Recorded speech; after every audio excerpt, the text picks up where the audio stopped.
Hey everybody, this is Mr. Beckstrom, and I want to go over that problem that I got stuck on during class today. And I know exactly why I got stuck on it. I looked at it right after class, and that is because of this first part here. It says, suppose a positive result is that the test results show not lying or no drug use.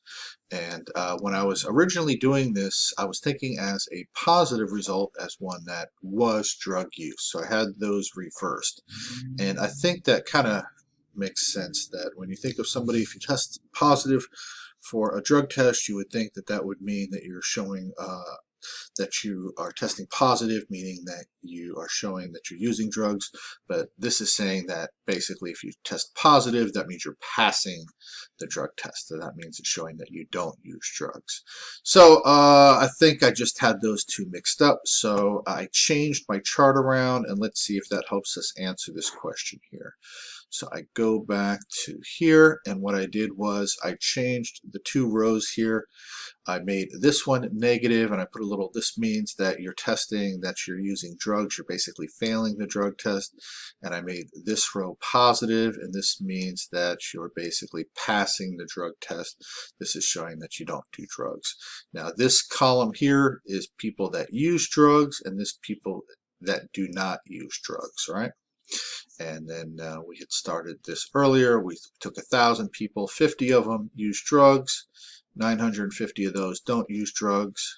And then here's the testing. So the test is over here, the people are up here. So if we look over here, so out of the 50 people that use drugs, 47 of them tested that they do use drugs, and 3 of them showed that they didn't. So we had 47 that were a true negative. That means that they actually, their drug tested showed that they used drugs. So it was called a true negative, which means that the test was correct. And we had 3 that were a false positive. That means that they passed it when they really should not have. So even though that they used drugs, they still passed the drug test, which occasionally happens, not very often. Notice there was only 3 out of the 50 that did it.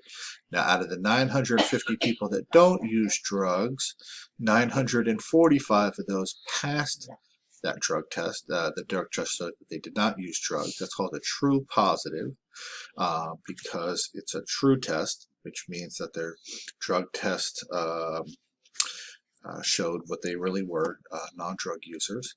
But there was 5 that were false negatives. That means that the drug test got it wrong. It means that they showed that they used drugs when they really didn't. And that will happen too. Usually 1 to 2% of the time. It's pretty small. And in our kind of scenario, it was only 5 out of the 950 people.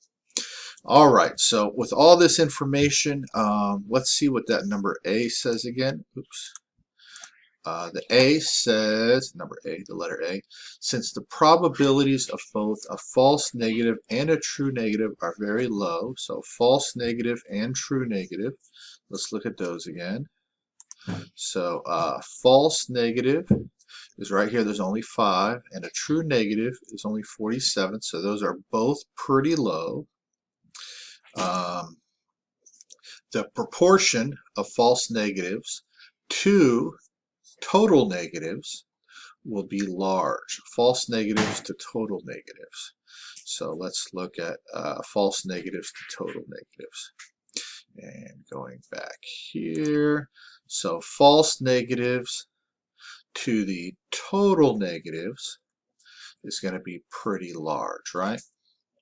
And I think that's what it is.